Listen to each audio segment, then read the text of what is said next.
dedicated to Eastern and Southern Kentucky. This is WYMT Mountain News This Morning.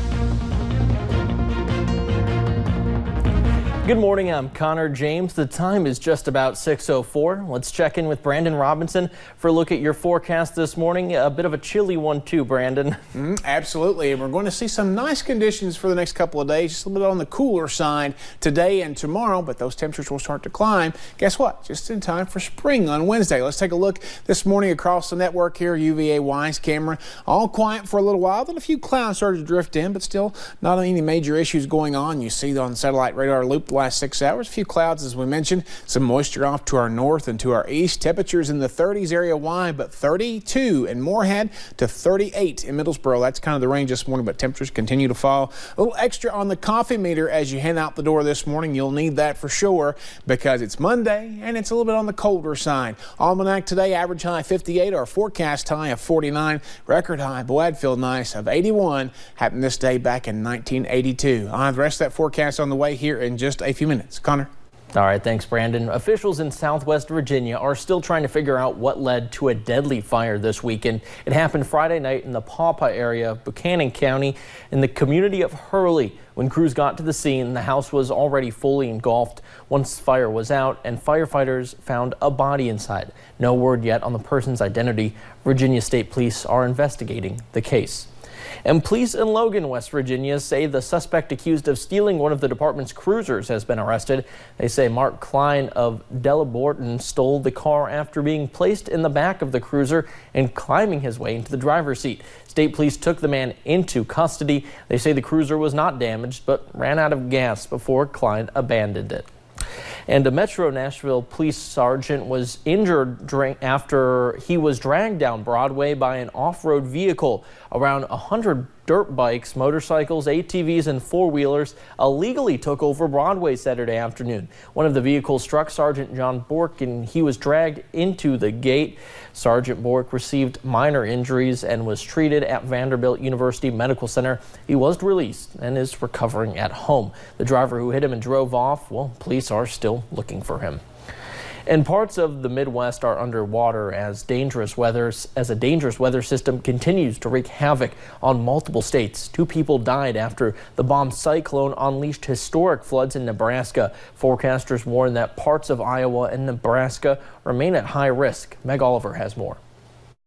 The fast-moving floodwaters washed out several towns in eastern Nebraska and Iowa. Every levee south of Council Bluffs to the Missouri border has been breached. We got a lot of difficult decisions ahead. It's devastating. It is devastating. Merlin Bemis had to be plucked out of the cold floodwaters, which filled his Omaha cabin. I was scared. I was petrified. You know, I didn't know how fast it was coming up. Emergency evacuations are in place after several levee failures along the Missouri River.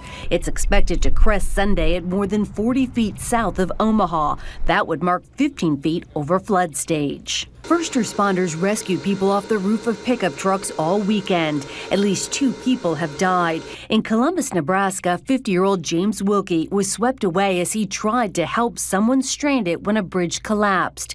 His body was recovered hours later near his farm.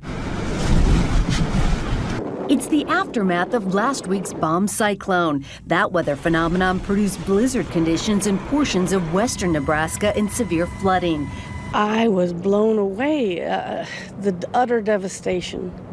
The power of nature is incredible. The disaster will plague the region for days. Major flooding along the Missouri River is forecast to last through the end of this week.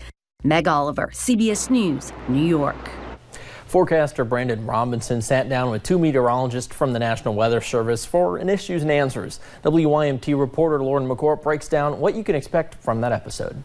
In the past couple of months, heavy rain hit Kentucky. 2018 was the wettest year on record, and 2019 is starting off to be even wetter so far. In late February, many counties in eastern Kentucky were damaged by severe flooding. Year in and year out, flooding's usually our biggest weather threat. But luckily, there is hope for a drier season. Maybe we're going to move into a little bit more of a normal pattern, maybe with not as much just continuous rain. Rain is not the only thing people in Kentucky should be aware of, though. The Commonwealth experiences all kinds of severe weather throughout the year. People don't realize straight line winds can be just as damaging as a tornado. Wanting people to take severe weather alerts seriously. A watch is put out when we're about 50% confident we're going to see severe weather later on in the day. Whereas a warning, we're actually seeing the threat imminent.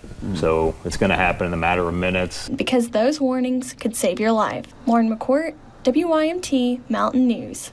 You can catch the full issues and answers segment tonight at 7 on WYMT.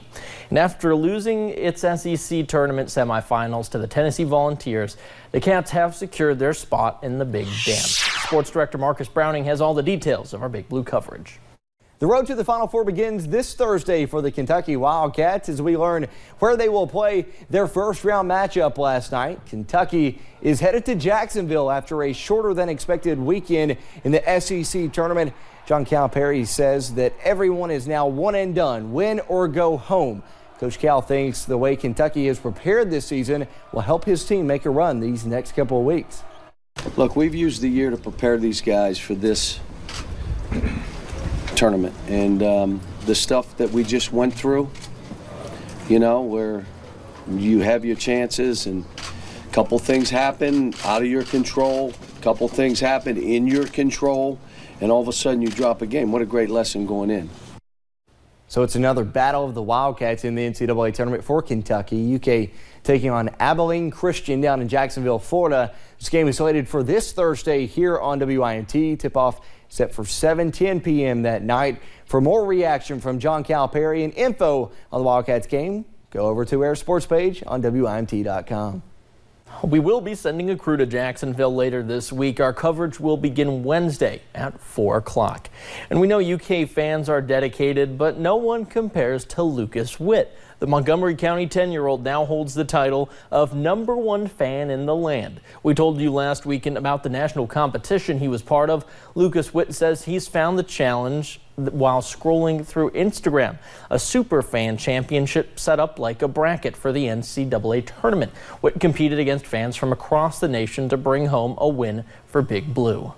It got to the Elite 8, Final 4, and then now it's the Final 2, and the champion was me. So it took a lot of time, but I'm happy I've won. Now, last week, Witt predicted UK rival Duke a 1 seed and that his Cats would beat a 2 seed. He also said Louisville would be a 7. And get this, he was right about all of them. And it's that time once again for Hoops Hysteria on WYMT.com and your chance to play our NCAA tournament bracket game. You can also compete against some of the WYMT staff like Brandon and I, and also win a 65-inch smart TV. A $1 million prize will be awarded nationally if someone correctly picks all the games. You can register now and fill out your bracket. Pairings were announced Sunday. You have until 15 minutes before the first game on March 21st to sign up. Well, thanks for joining Mountain News this morning. More news is on the way.